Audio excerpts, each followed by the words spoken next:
तो भाई जैसा कि आप सभी जानते हैं असिस्टेंट प्रोफेसर संस्कृत विषय के इंटरव्यू चल रहे हैं और हमारे साथ एक अभ्यर्थी जुड़े हुए हैं जिनसे हम पूछेंगे आज का उनका अनुभव। तो सर बहुत बहुत स्वागत है सुंदरम आईएएस के इस प्लेटफॉर्म पर।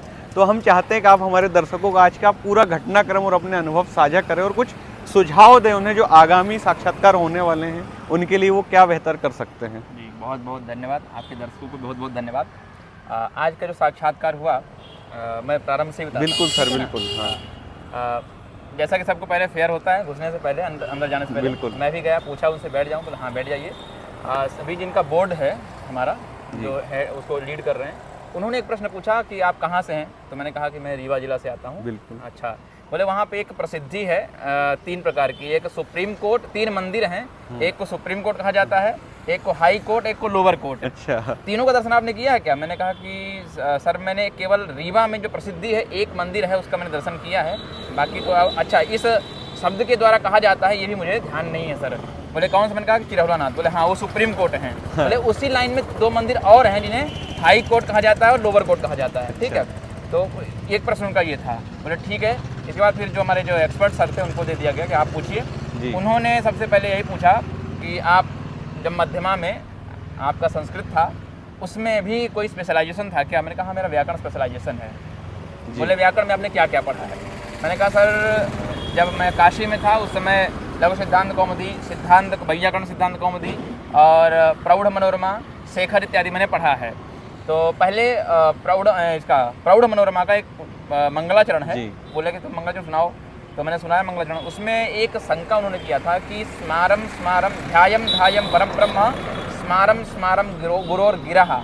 तो वहाँ पे स्मृति धातु और ध्यय धातु 2 धातुएं हैं, दोनों एक ही अर्थ में हैं। अच्छा। तो बोले तो एक ही अर्थ को कहने के लिए 2 धातुओं का प्रयोग क्यों किया गया? तो मैंने बताया कि क्या होता है कि सबसे पहले हम क्या करते हैं, स्मरण से पूर्व ध्यान होता है। हम स्मरण करते हैं, उद्बोधक सामग्री जो हमारे सामने होती है तब हम व्यक्ति का स्मरण कर पाते हैं। तो एक स्मृति धातु जो है ना स्मरण करते हैं उससे पहले ध्यान करता है व्यक्ति, है ना। बिल्कुल सही तो बात है। एक तरह से दोनों का क्या पूरक है एक दूसरे के। ठीक है।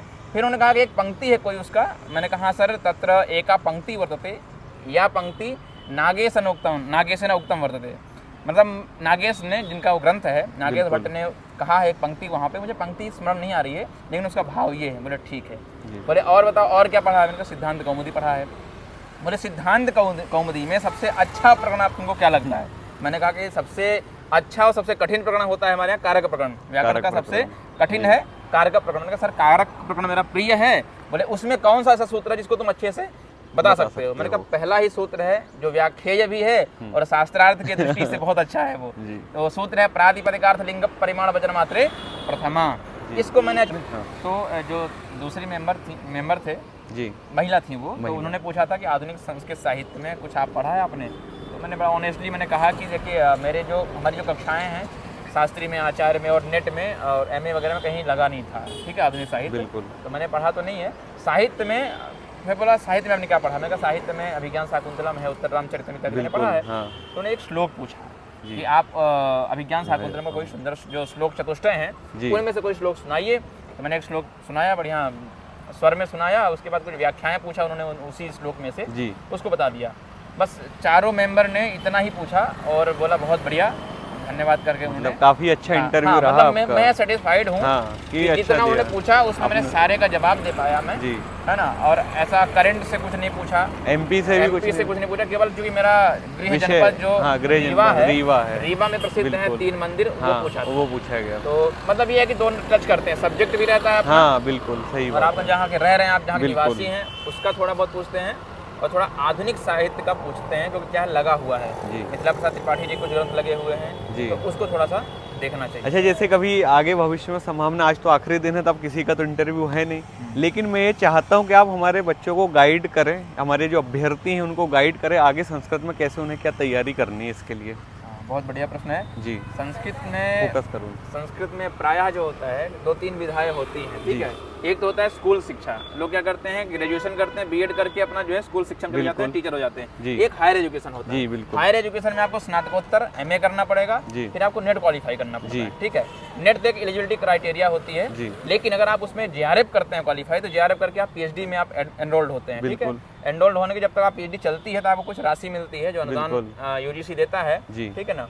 तो आप जब पीएचडी में एनरोल्ड होते हैं, जब नेट का एग्जाम देते हैं, उस समय आपको जो है ना, जो नेट का सिलेबस है ऑलमोस्ट पूरे भारत में जितने भी आयोग हैं, जितने स्टेट के अपने आयोग हैं, प्रायः सबका सिलेबस यही है। यूजीसी जो नेट ने जो बना रखा है अपना सिलेबस, यही केवल 19-20 का ही फर्क होता है। तो मैं कहना चाहूँगा जो हायर एजुकेशन के लिए अगर चाहते हैं तो उनको यूजीसी नेट का जो सिलेबस है उसको दोहराते रहना चाहिए, पढ़ते रहना चाहिए, उससे अलग नहीं होना चाहिए। भले आप नेट निकाल लीजिए, जेआरएफ निकाल लीजिए, लेकिन उसको आप पढ़ते रहिए, ये हायर एजुकेशन। अच्छा, जैसे कुछ ऐसे राइटर रहते हैं, जैसे हमारे सामान्य ज्ञान में चलता है कि भाई इन राइटर्स की आप किताबें पढ़े तो आपको काफ़ी फायदा रहेगा एग्जाम के पर्सपेक्टिव से। हमारे यहाँ संस्कृत में तो देखिए ऐसा है कि फिक्स होता है लगभग। अच्छा, हाँ, उसमें ऐसा नहीं होता, माने मूल रहता है, उसी की व्याख्याएं करते हैं सब अलग अलग, ठीक है ना। तो प्रश्न जो बनते हैं मूल से बनते हैं प्रायः। अच्छा, तो मूल का अध्ययन अच्छे से करना है। मूल का ही करना चाहिए। सिलेबस में जो बुक लगी हुई है उनको खरीदिए, मूल से पढ़िए, फिर व्याख्याएं आप पढ़िए। अगर आपने मूल छोड़कर व्याख्या पढ़ी है तो फिर आप शायद धोखा खा सकते हैं। ठीक है, बहुत बहुत। और ऐसी कुछ गाइडलाइंस आप देना चाहेंगे भाई, मार्गदर्शन हमारे? नहीं, मार्गदर्शन ठीक है, यही है कि मतलब आपका निरंतर अभ्यास बना रहना चाहिए। निरंतर प्रायः क्या होता है, व्यक्ति नेट निकाल लेता है, जेआरएफ निकाल लेता है, फिर वो थोड़ा सुप्त हो जाता है, छोड़ देता है, बीच में डिस्टेंस आ जाता है। तो वो जो डिस्टेंस होता है ना, वो क्या है, आप सब्जेक्ट पर रिकॉल नहीं कर पाते। ये बात तो है सर, ये समस्या बच्चे सामना करते हैं इन सब चीजों। ये लगे रहना चाहिए। आप कभी भी ना, पता है ना, यूजीसी के सिलेबस को हमेशा पढ़ते रहना चाहिए। अगर आप पढ़ते रहेंगे तो पूरे भारत में जितने भी आयोग हैं, कोई भी परीक्षा है, आप सही बात है। बिल्कुल, ये बात तो है सर। बहुत बहुत धन्यवाद आपका, बिल्कुल सर, अपना कीमती समय दिया आपने। संस्कृत विषय है, इसका जो आपको मूल अध्ययन आपको करना चाहिए। संस्कृत चाहे कोई भी अन्य विषय, उसका मूल अध्ययन करना चाहिए, और इसी का मूल अध्यापन मुख्यतः हमारी जो अकेडमी उसका उद्देश्य है कि ताकि बच्चों तक मूल बातें पहुँचे और वो मूल विषय पढ़ें, ताकि उनकी समझ विषय के प्रति काफ़ी गहरी हो, और वैसे असिस्टेंट प्रोफेसर की परीक्षाओं में शीघ्र चयनित उनका नेट निकले, जेआरएफ निकले। यही हम लोगों के कार्यक्रम का उद्देश्य था। ठीक है साथियों, आज के लिए इतना ही। Thank you very much.